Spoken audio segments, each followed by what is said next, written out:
Muy buenos días, hermanos. Qué placer tenerlos aquí, que estemos aquí. ¿Cómo estás, Era? Gracias a Dios, bien cool. ¿Cómo estás tú? Muy bien, gracias a Dios.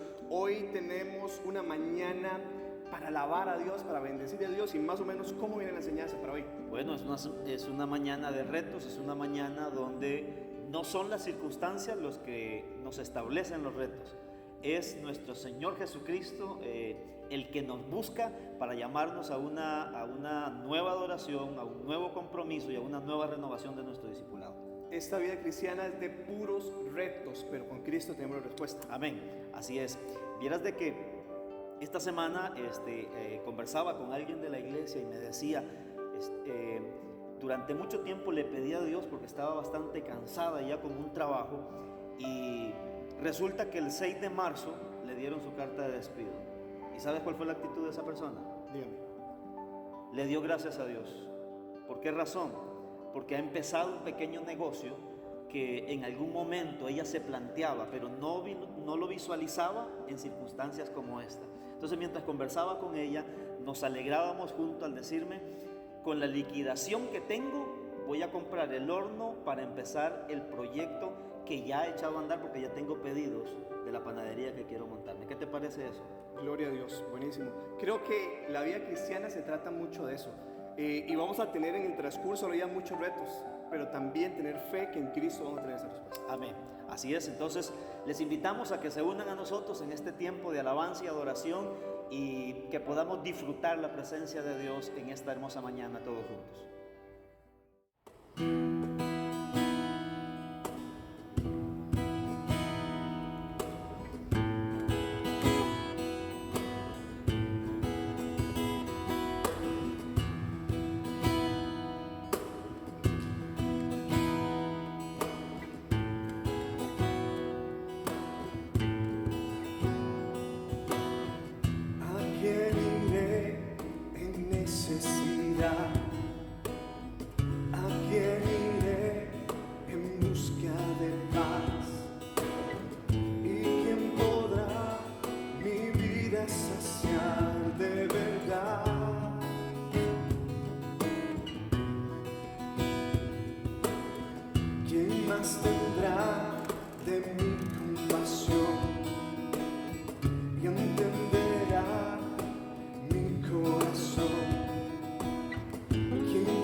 lugar ahí en su casa para adorar a Dios. Y cántele, adore al Señor. Quien rompe el poder del pecado, su amor es fuerte y poderoso, el Rey de gloria, el Rey de majestad. Conmueve al mundo con su estruendo y nos asombra con maravillas, el Rey de gloria, el Rey de majestad. Gracias sublime es, perfecto es su amor. Tomaste mi lugar, cargaste tú mi cruz, tu vida diste allí y ahora libre soy. Oh, Jesús, te adoro por lo que hiciste en mí.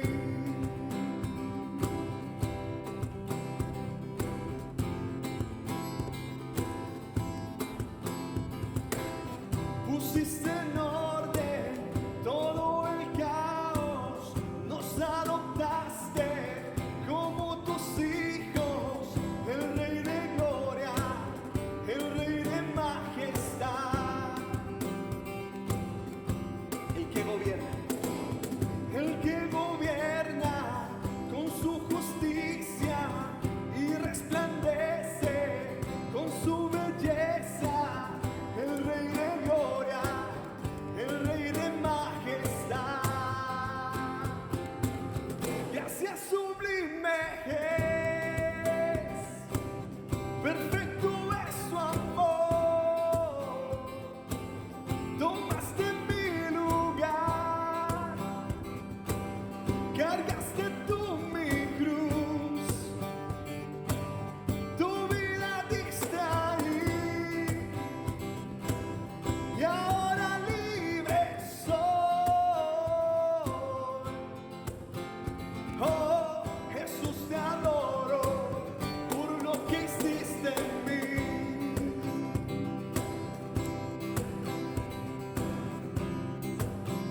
Digno es Él, dígale, digno es el Cordero de Dios.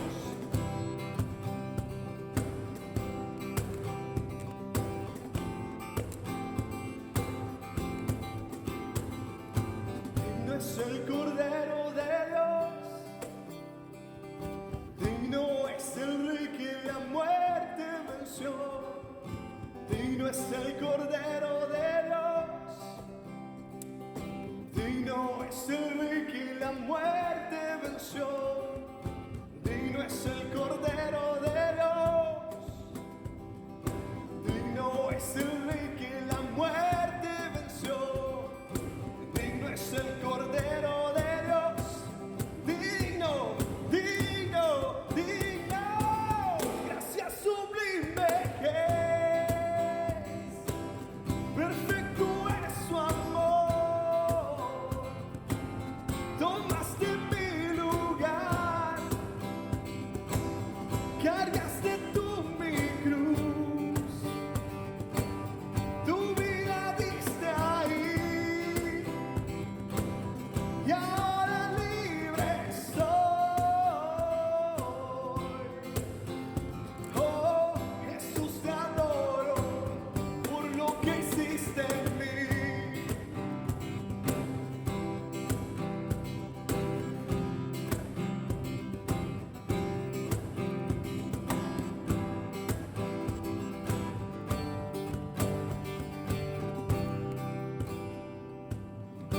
Todo lo hizo por usted y por mí. Alabemos a ese Dios. Bendiciones.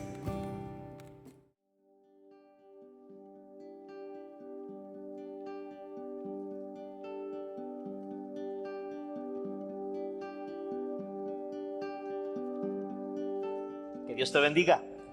Todo un placer, todo un gusto poderles recibir ahora desde el auditorio principal de nuestra congregación.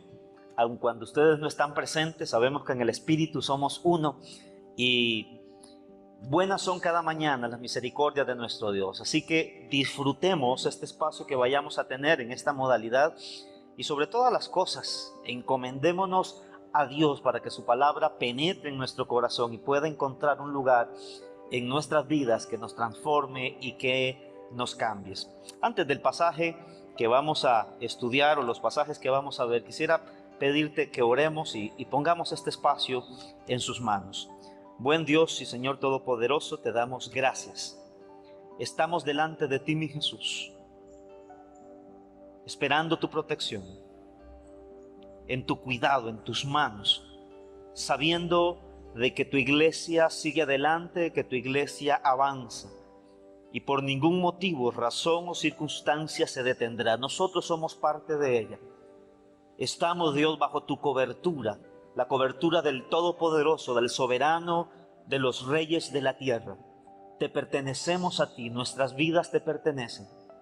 Que esta mañana, Dios, tu palabra pueda encontrar un lugar en mi corazón, desafiarme y motivarme a los nuevos conocimientos, a las nuevas obediencias y aprendizajes que tienes para cada uno de nosotros. Encomendamos, Dios, este espacio delante de ti, sabiendo de que tú estás con nosotros. Amén y amén. Te invito a que abras tu Biblia en el Evangelio según San Juan, capítulo 21, versos del 15 al 21. En la nueva versión internacional, vamos a leer estos versos. Dice el verso 15.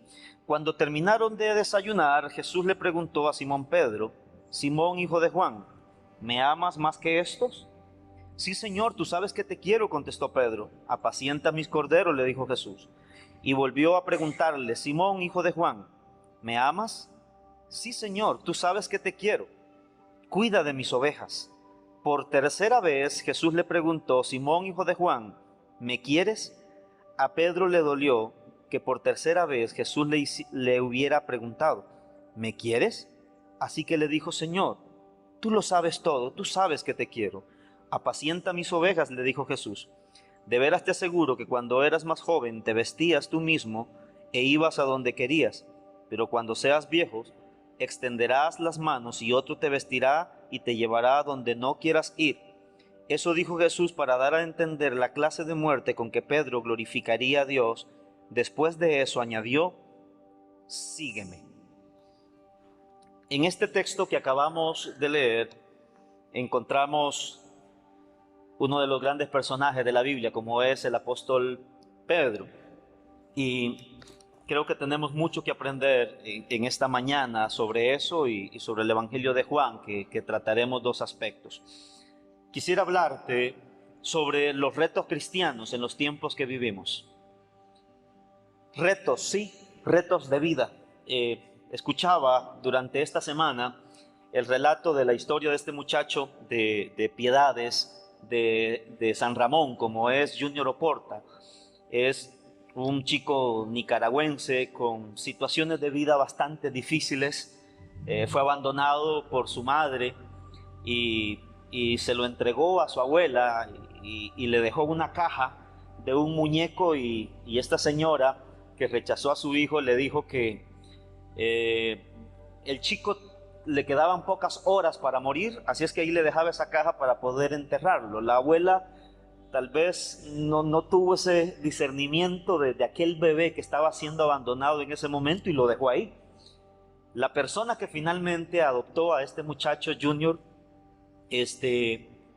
al pasar por el mismo lugar a las 5 de la mañana se da cuenta que hay un bebé desde el día anterior, ahí en ese lugar, que está llorando, que ha sido abandonado, y es ahí donde recoge a este muchacho.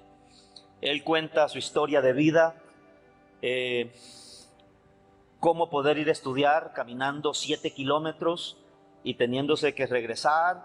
Empezó a competir porque el profesor, al darse cuenta que caminaba 7 kilómetros al día, se dio cuenta que podía ser un buen atleta. Su primera carrera fue con unos zapatos ahí, unos burros de esos pesados. Y él cuenta la historia de cómo al finalizar sus carreras, los clavos literalmente habían atravesado ya sus pies y había sangre, y es toda una experiencia de vida. Hoy por hoy, este chico, Junior Oporta, que yo te invito a que puedas ver en los especiales que hay de él, es una historia de vida, es un reto de vida. Hoy es uno de los 50 conferencistas en América Latina que es invitado en diferentes lugares para hablar de su experiencia. Pero la vida cristiana también a nosotros nos lanza retos de carácter espiritual. En la Biblia nosotros encontramos muchísimos de ellos y hay retos personales de los grandes personajes bíblicos, entre los cuales encontramos algunos que cuando Dios los llama tienen que vivir circunstancias bastante difíciles. Pero los retos personales son llamados a los cuales Jesucristo trata individualmente con la persona. Leemos en la Biblia expresiones como: estaba yo el día de Jehová, dice Juan, por ejemplo, en el libro de Apocalipsis. Vino a mí palabra de Jehová, dijo Ezequiel, en algún momento donde Dios los retaba en el momento que estaban viviendo. Entonces grité, dice Isaías, ay de mí que estoy perdido, soy un hombre de labios impuros y vivo en medio de un pueblo de labios blasfemos, y no obstante mis ojos han visto al Rey. Dijo Jesús, el que me envió está conmigo, no me ha dejado solo, porque siempre hago lo que a él le agrada. Estos personajes de la Biblia, incluyendo a nuestro Señor Jesucristo, hablan de los grandes retos, de las grandes misiones que ellos tuvieron. Sin lugar a duda, los tiempos que vivimos para usted y para mí son tiempos a los cuales nuestra fe está siendo retada. Hemos construido durante mucho tiempo una espiritualidad a través de muchos años que se ha centralizado en un lugar físico. Un servicio dominical en el que se llenaba y veíamos eso como el mover de Dios, y yo creo que en realidad así lo era. Y de la forma de cómo hacíamos iglesia, a razón de los tiempos que hoy vivimos, es algo totalmente distinto. Nuestro servicio estaba centrado, estaba basado en servirnos únicamente quizás unos a otros, o entre nosotros como creyentes nada más. Se construyó entonces una espiritualidad basada en una iglesia donde nosotros podíamos realizar muchas cosas. Pero si esa espiritualidad estaba basada únicamente en la iglesia, quizás habían muchos creyentes que tenían otra forma de vida una vez que estaban lejos de esa iglesia, es decir, ocupados, afanados en sus trabajos, en sus economías, en las familias, en muchos proyectos. Por lo tanto, frente a este aislamiento que hoy tenemos y vivimos, la palabra de Dios nos reta y nos llama a vivir una nueva realidad espiritual y a tomar decisiones individuales sobre nuestra fe y decidir sobre Jesús o decidir sobre aquellas circunstancias que nos agobian. Quisiera preguntarte y que reflexionemos en las siguientes preguntas. ¿Estamos entendiendo lo que en realidad estamos viviendo? ¿Estamos conscientes que nuestra espiritualidad y carácter cristiano depende de nuestra búsqueda individual y de nuestra comunión con Dios que por iniciativa propia decidimos realizar? ¿Entiendes en realidad que no solo del pan que prepara el pastor o los líderes domingo a domingo o de los cantos de un líder depende en realidad nuestra espiritualidad, nuestra alegría o nuestra devoción? ¿Podemos comprender eso? ¿Estamos comprendiendo los nuevos retos que nos demandan nuestros tiempos?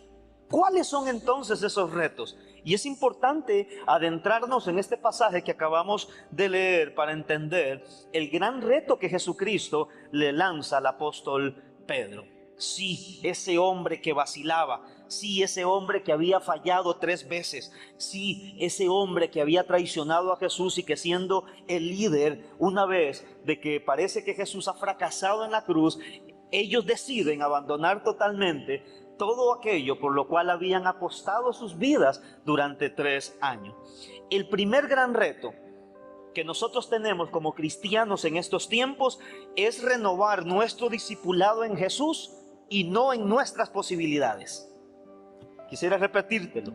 El primer gran reto es renovar nuestro discipulado en Jesús y no en nuestras posibilidades. El pasaje que nosotros leíamos Creo que es un pasaje conocido y debemos comprender algo. Pedro ha traicionado a Jesús. Pedro se ha llevado a esos discípulos hacia un lugar y han vuelto literalmente a sus actividades. Volvieron a la pesca, pero también fracasaron. Si lees el contexto del capítulo 21, versos del 1 al 14, nos damos cuenta de que aun cuando ellos pasaron pescando toda la noche, no pudieron conseguir absolutamente nada, hasta que Jesús aparece en escena después de que resucita y decide buscarlos. Jesús entonces toma la iniciativa de preparar una comida. Eso lo puedes ver en el capítulo 21, como lo decíamos, desde el verso 1 en adelante. Prepara una comida que se convierte en el lazo, en el pretexto de la amistad. Pero Jesucristo tiene una firme intención que va mucho más allá solamente de comer, sino que quiere renovar la fe, el carácter, el discipulado de un hombre llamado Pedro. ¿Por qué decimos entonces que Jesús quiere renovar el discipulado de Pedro? Bueno, 3 veces Jesús pregunta en este pasaje que nosotros leíamos: Pedro, ¿me amas? Y cuando Jesús pregunta que me amas, utiliza una expresión Jesús hablando del amor ágape, y Pedro responde de otra manera, hablando de un amor de cariño, de aprecio, de una buena estima, y la palabra es fileo. Es interesante porque en el Evangelio de Juan ambas expresiones son sinónimas. Tanto ágape como fileo se usan en ambos sentidos. Por lo tanto, Jesucristo la esencia de lo que pregunta Pedro no es por su amor. Piénsalo de esta manera: si ya Pedro le había traicionado, si ya Pedro le había fallado, ¿cómo podría centrarse entonces esta conversación en el amor de un traidor? Ya Jesús, claro que lo sabía, pero ¿por qué decimos que no se basa en el concepto del amor? Por una razón básica, porque los verbos que se utilizan en este pasaje para hablar de amor y de cariño son sinónimos. La palabra de Dios dice, por ejemplo, y lo vamos a ver en San Juan 3:16, de tal manera Dios amó al mundo. La palabra ahí es ágape, pero en San Juan capítulo 16, verso 27, se utiliza la palabra fileo, y dice San Juan 16:27, ya que el Padre mismo los ama porque me han amado y han creído que yo he venido de parte de Dios. Entonces, en 3:16 se usa ágape, y en el verso 16:27 se utiliza la palabra fileo para amar, para hablar de que Dios ama a los seres humanos. El amor del Padre por el Hijo. San Juan capítulo 3, verso 35. Estamos en el Evangelio de Juan, ¿verdad? Es aquí donde encontramos esto que nos auxilia. Dice San Juan 3:35, el Padre ama al Hijo y ha puesto todo en sus manos, hablando del amor del Padre por el Hijo. Así es que en el capítulo 5:20, en este verso que leíamos, 3:35, la palabra es ágape, pero en el 5:20 la palabra es fileo. Pues el Padre ama, aquí es fileo, al Hijo y le muestra todo lo que hace.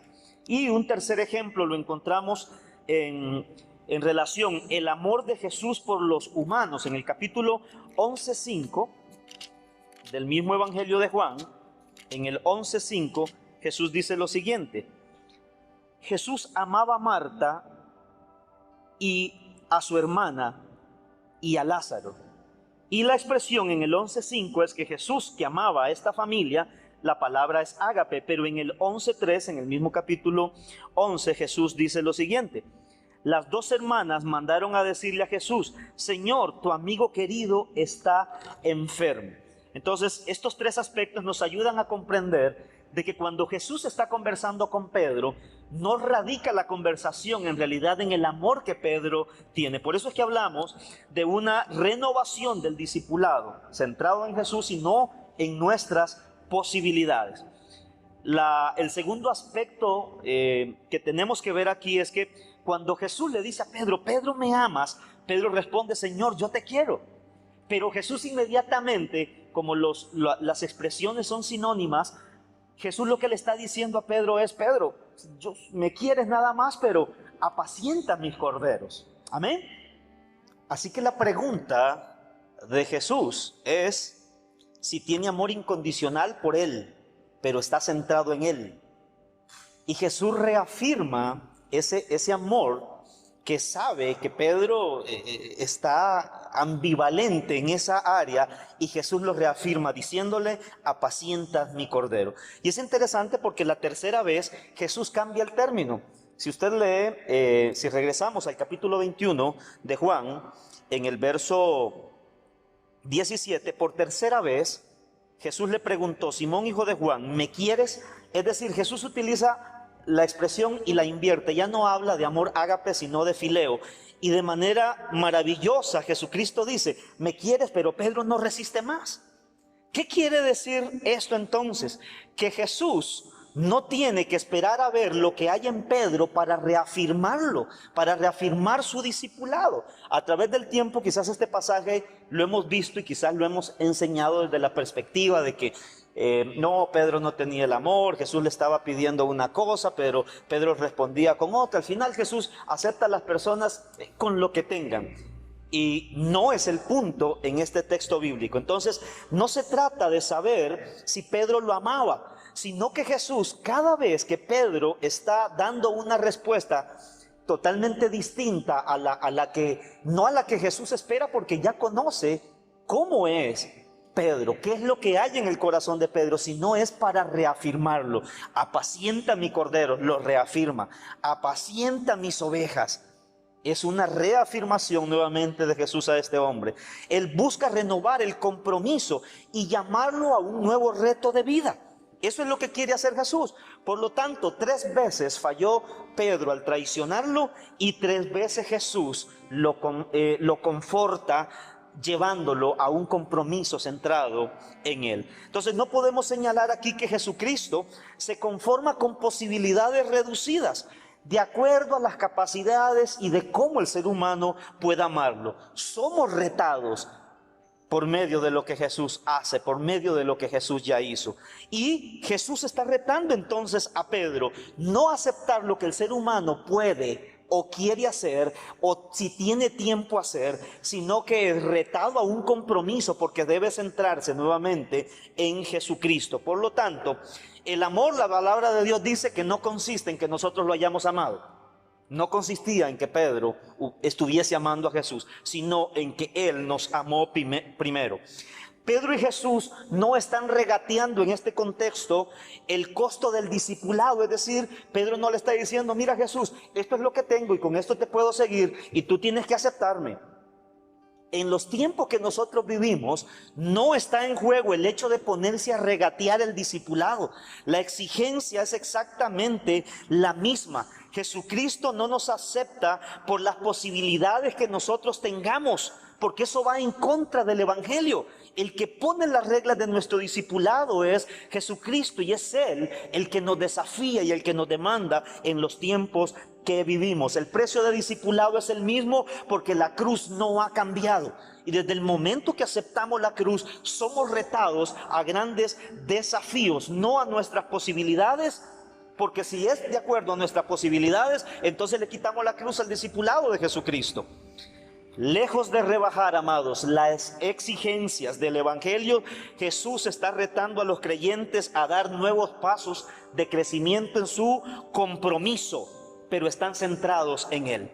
Dice un escritor de un buen libro del comentario de Juan, que si puedes conseguirlo, te sugiero que lo hagas. Es el comentario del Evangelio según San Juan. El escritor es Stan Slide. Entonces puede buscarlo, y eso nos da una buena perspectiva. Así es que los días de COVID no son tiempos de buenas intenciones, de si tengo o de no tengo tiempo. No es tiempo de ser los mismos, con los mismos hábitos religiosos.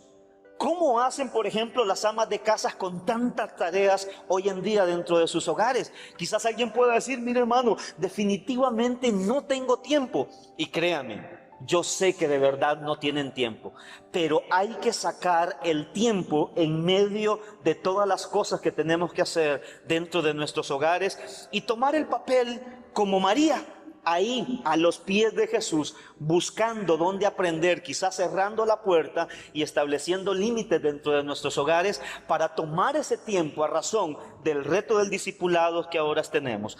En los versos 18 y 19 del capítulo 21 de Juan, Jesús dice: de veras te aseguro que cuando eras más joven, te vestías tú mismo e ibas a donde querías, pero cuando seas viejo extenderás tus manos y otro te vestirá y te llevará a donde no quieras ir. Esto dijo Jesús para dar a entender con qué clase de muerte Pedro glorificaría a Dios. Después de eso añadió: sígame. Estos últimos versos 18 y 19 se convierten en la cúspide de la restauración de Pedro. Es el broche de oro con lo cual Pedro cerraría sus días de discipulado. En algún momento, yo creo que ustedes lo recuerdan, Pedro había dicho en el capítulo 13, verso 36 al 38, maestro, yo daré mi vida por ti si es necesario. Al igual que Pedro, a veces hacemos compromisos cuando las cosas están bien.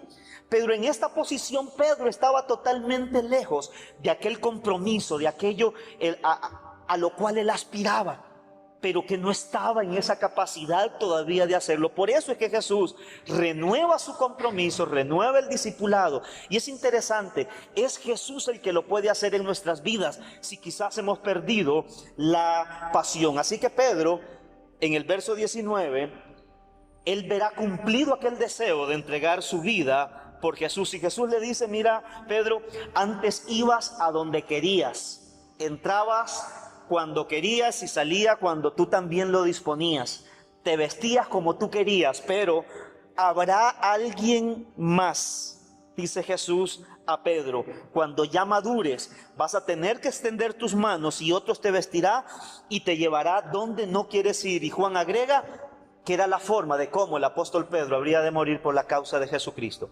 Si Jesucristo no renueva, si Él no nos invita, si Él no trata con nosotros en los tiempos que vivimos sobre nuestro discipulado, sobre nuestras convicciones y sobre nuestra fe, todos los anhelos que de alguna manera habremos tenido en Dios no llegarán a un buen puerto si Dios no hace nada por nuestras vidas en los momentos que estamos viviendo. Es interesante porque Juan escribe el Evangelio después de que la tradición ya nos enseña de la forma de cómo murió Pedro, crucificado, y murió crucificado al revés porque no se consideraba digno de morir como el Señor Jesucristo, a la altura del año 64 después de Cristo, en tiempos de Nerón, el emperador romano. Y Jesús, una vez que le dice eso, en el verso 19, después de cómo habla de que Pedro glorificaría verdaderamente a Dios, una vez que su discipulado estaba siendo renovado y centralizado en Jesucristo y no en las posibilidades que Pedro tenía, Jesucristo le lanza una segunda invitación. La primera había sido cuando lo encontró pescando y le dice: Pedro, yo te haré pescadores de hombres.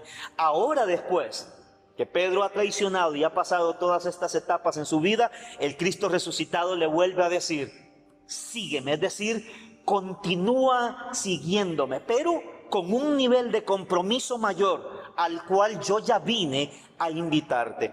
Así es que Jesús no se conforma con nuestras posibilidades. Jesucristo no se conforma con nuestro mejor esfuerzo.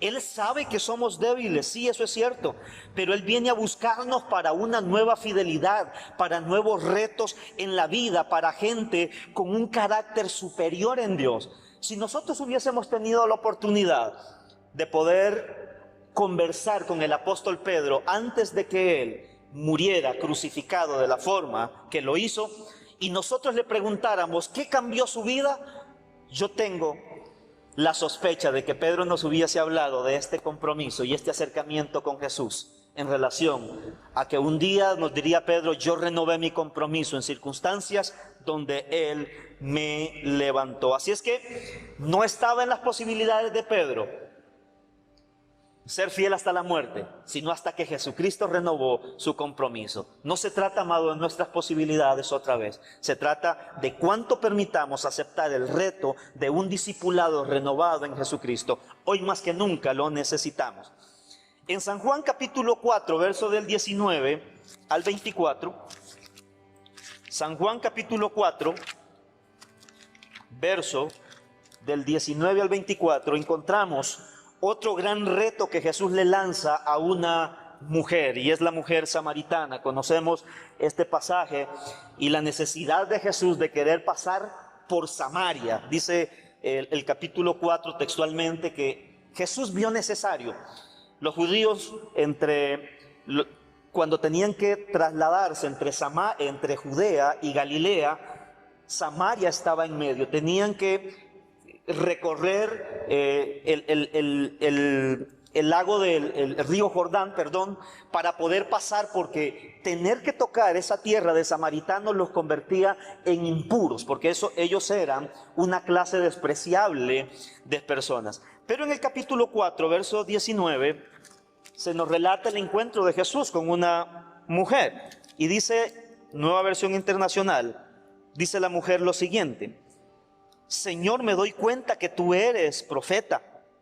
Nuestros antepasados adoraron en este monte, pero ustedes los judíos dicen que el lugar donde debemos adorar está en Jerusalén.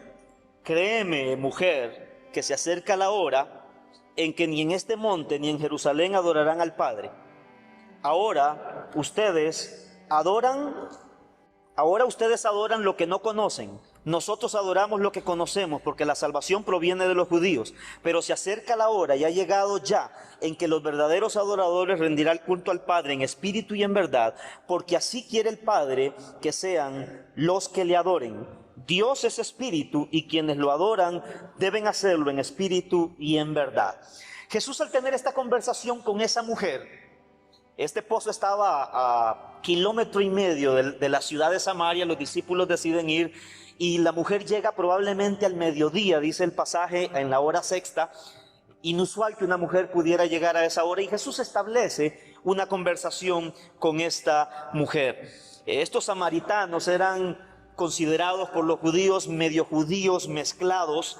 Eran personas impuras, tenían creencias distintas. Los samaritanos creían únicamente en los primeros 5 libros del Antiguo Testamento, lo que se conoce como Pentateuco, así es que tenían una parte de ese conocimiento. Pero esta mujer, en el pasaje que leíamos, sabiéndose samaritana, ellos esperaban también un profeta. 2 grandes temas Jesús aborda aquí, pero el reto que Jesús nos lanza es una nueva forma de adoración, una nueva forma de vivir para Dios. Creo sin lugar a dudas, con la convicción de mi corazón, que los tiempos que estamos viviendo nos demandan el gran reto de vivir en una nueva forma de adoración. Uno de los temas que Jesús toca con esta mujer es que Él es el agua de vida y que Él la puede dar. Y el segundo tema es la adoración. Cuando Jesús se refiere al agua viva, se refiere al Espíritu Santo.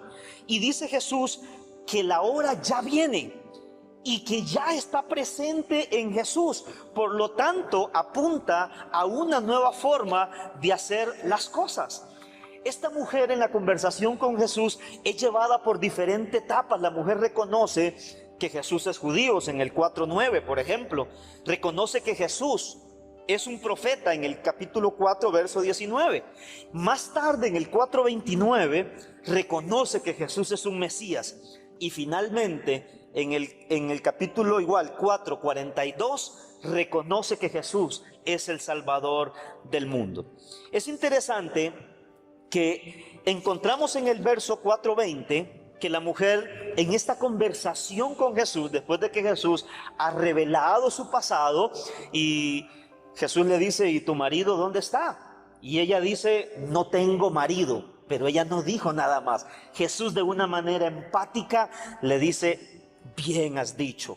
Jesús continúa el diálogo y la conversación con esta mujer, y luego pasa el relato bíblico de hablar de los temas personales de la mujer al tema en esencia al cual a Jesús le era necesario. En el 4:20 la mujer sigue la conversación, está interesada, y dice la mujer lo siguiente: nuestros antepasados adoraron en este monte, era el monte Gerizim, pero ustedes los judíos dicen que el lugar donde debemos adorar es en Jerusalén.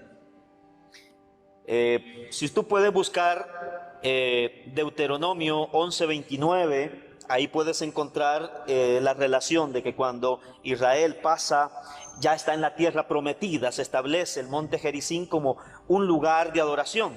Deuteronomio 11:29, y en el capítulo 27, del 11 al 14, también se establece eso. Entonces, esta mujer apela a la tradición pasada por el lugar, porque cuando Jesucristo le está hablando de esto, ella dice: tú eres un profeta, tú debes de ayudarme a resolver en dónde debo adorar. Pero Jesús le dice: mira, mujer, no es en este monte, ni tampoco es en Jerusalén, sino que Dios Padre, a partir de este momento que te estoy diciendo esto, se convierte en el objeto de culto. Es una adoración que trasciende absolutamente todo lo que tú conoces hasta el día de hoy. La mujer ha sido guiada por Jesús y lo reconoce como profeta, y ahora ella tiene una inquietud: ¿dónde debo adorar? ¿Dónde es que puedo encontrar ese lugar para ponerme a cuentas con Dios? Y Jesús le dice una verdad maravillosa: Dios está buscando personas como tú, que quieran adorarlo a Él en espíritu y en verdad. Mujer, pero te tengo una mala noticia. La adoración ya no radica en un lugar, ni en el de ellos como judíos, ni en el tuyo como samaritana. Así es que Jesús le expone a esta mujer que la adoración ya no radica en aquellos lugares sagrados. Los tiempos que nosotros vivimos, es importante que hagamos una lectura de estos tiempos. Los edificios son importantes, amados, pero los edificios en la cultura que hemos tenido han llegado a ocupar un lugar de idolatría y se han convertido en los dioses que representan a muchas personas.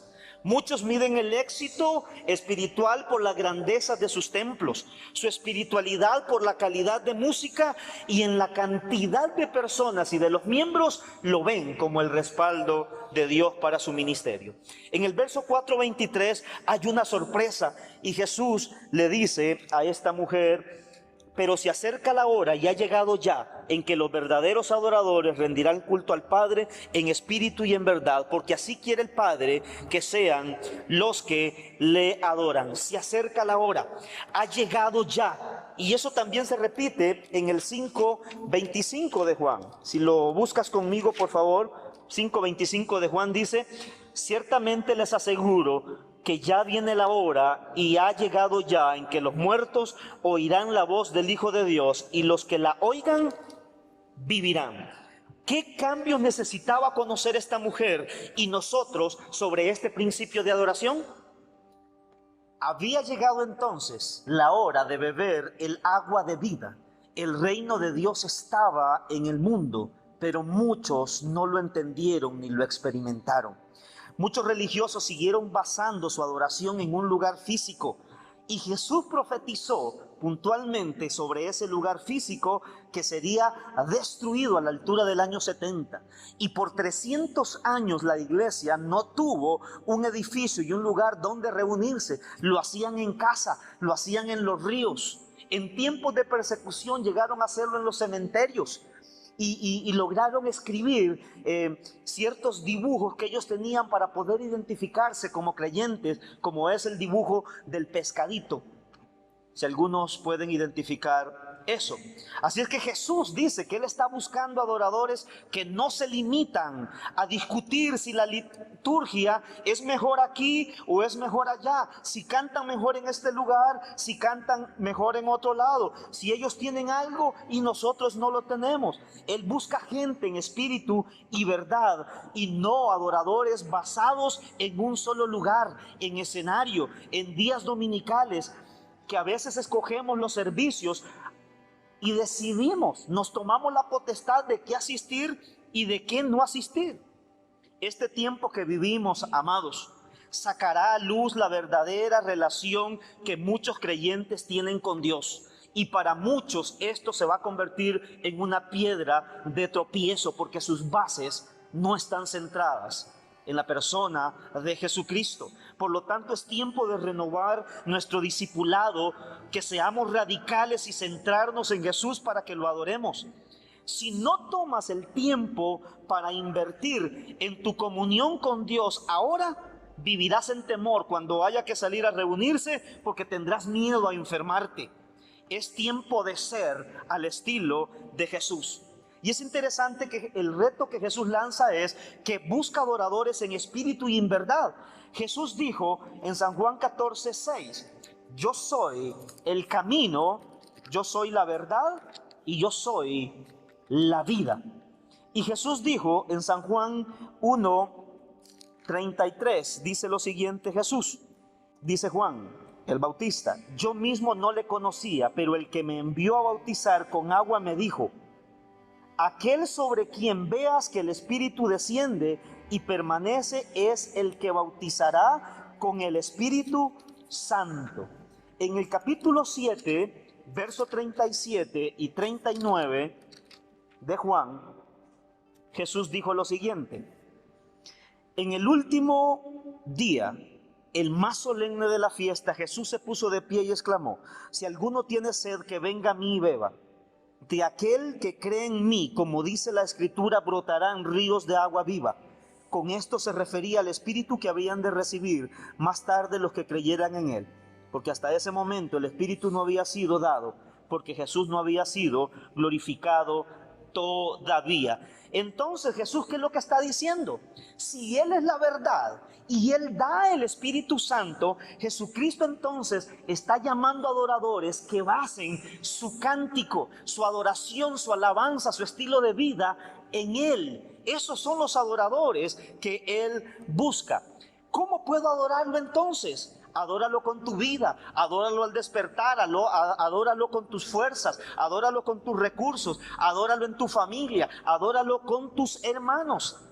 El ser humano que quiere adorar a Dios debe parecerse a Jesús, porque Jesús conocía que Dios es espíritu, como se lo reveló a esta mujer. Amados, y lo espiritual buscará lo espiritual, pero lo carnal siempre estará en guerra y en enemistad con Dios por las cosas espirituales. Esta adoración entonces que Jesús habla estaría libre de normas, estaría libre de lugares, estaría libre de métodos, fuera de un horario, porque todo el tiempo es tiempo para adorar en el Espíritu y en el poder del Espíritu Santo. Jesús dice, ni en este monte ni en otro señala que ha llegado un tiempo especial. Y yo creo que los verdaderos adoradores, de los cuales yo creo que tú puedes ser uno de ellos y tú eres uno de ellos, es tiempo de decir a Dios, yo quiero ser un verdadero adorador. No basta entonces solamente con conocer que Jesús es un judío, que Jesús es un profeta, que Él es el Mesías, que Él es el Salvador del mundo, si no le damos una verdadera adoración. Y eso es lo que estamos hablando en esta mañana. Ese es el reto al cual Jesucristo nos llama. Ya no es tiempo solamente de conocer teología, es tiempo de convertir esa teología en un espacio de adoración en Dios. La adoración de Jesús era una adoración viva, encarnada en el amor al prójimo, en ministrar enfermedades, en discipular, en entablar diálogos con los menos óptimos. Es legítima porque es en todo tiempo. Amados, por ahora contamos con recursos virtuales que nos permiten tener una espiritualidad viva porque el Espíritu Santo nos une. Pero es interesante y lo digo de alguna manera con dolor. Hay muchos creyentes que no han cambiado sus actitudes, siguen siendo domingueros a pesar de que estar en los tiempos de muertes que vivimos y a pesar de la forma virtual. Gente que probablemente, como no asistieron a un servicio de oración, tampoco lo están haciendo, pero están entrando en tentación. Muchas personas no ven la necesidad de ser formados por la palabra, aun cuando la Biblia dice que nuestro pueblo, que el pueblo perece por falta de conocimiento. Por lo tanto, es necesario vivir en este reto de la adoración. ¿Quieres saber en realidad si eres un verdadero adorador? Eso depende de cuán salvo tú te consideres. Eso depende de qué tipo de Salvador en realidad tengas. Eso depende también de qué tipo de agua estás saciando tu vida. Porque si no es Cristo el que está saciando tu ser y tu corazón, no habrá manera y no habrá espacio para una adoración y para una renovación de un compromiso con Dios. El verso 4:14 de Juan, para ir finalizando, dijo Jesús lo siguiente, 4:14 de Juan. Jesús le dice a la mujer: pero el que beba del agua que yo le daré, no volverá a tener sed jamás, sino que dentro de él esa agua se convertirá en un manantial del que brotará vida eterna. El verdadero adorador, una vez que prueba el agua, nunca más tiene sed.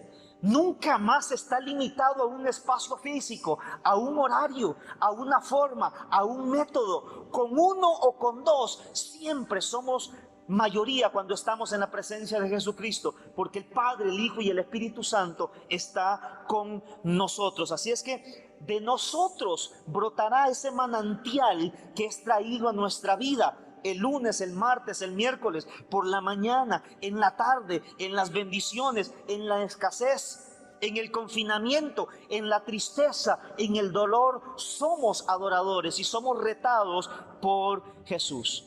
La actitud de esa mujer debe de ser nuestra actitud aceptando el reto de los tiempos que vivimos. En el verso 15 del capítulo 4, Señor, dame de esa agua para que no vuelva a tener sed, ni siga viniendo a sacarla a este lugar.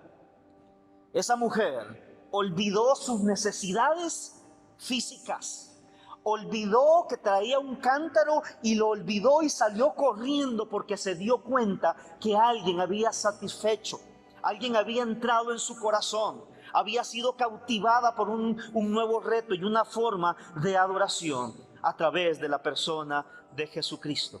Conviértete entonces, amados, en aquella persona que es un verdadero adorador y que acepta los retos de los tiempos que estamos viviendo. Ahí donde estás, yo te invito a que hagamos un análisis introspectivo y un examen individual de qué es lo que está pasando en nuestro corazón y en nuestra vida. Si no has aceptado verdaderamente ese reto y ese compromiso que Jesucristo te está lanzando para renovar tu discipulado y no vivir de acuerdo a lo que tú puedas hacer, esta mañana es el tiempo de hacerlo. En el nombre de nuestro Señor Jesucristo y por el poder del Espíritu Santo, yo te invito a que aceptes ese regalo y ese reto que Jesucristo te lanza esta hermosa mañana. Y el segundo tiene que ver con tu adoración.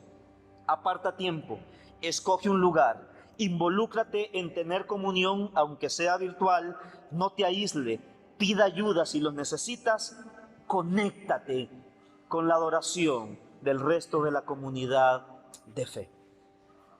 Démosle gracias a Dios. Señor, te damos gracias en esta hermosa mañana por la oportunidad que nos das, y estos retos, Dios, los guardo en mi corazón. Me desafían profundamente, Dios, a no ser tibio. Gracias por tu palabra. Gracias porque siempre hablas en mis circunstancias, en mis debilidades y en mis traiciones. Entiendo que quieres levantarme. Entiendo, Dios, que quieres renovarme para vivir con un discipulado tan comprometido contigo hasta las últimas consecuencias, como lo hiciste con el apóstol Pedro.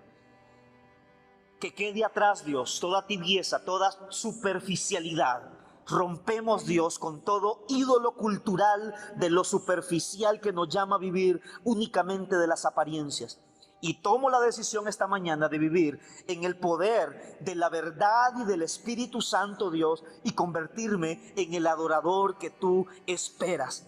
Con lo cual tú me compraste y me salvaste para adorarte y darte la gloria siempre. Muchas gracias, mi Jesús, por este reto de esta mañana. Amén y amén. Te invito a que sigas conectados a nuestros servicios. Sin lugar a dudas, Dios nos seguirá bendiciendo.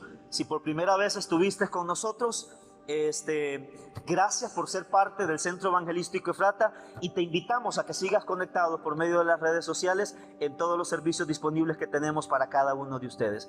Que Dios te bendiga más y te fortalezca siempre. Amén.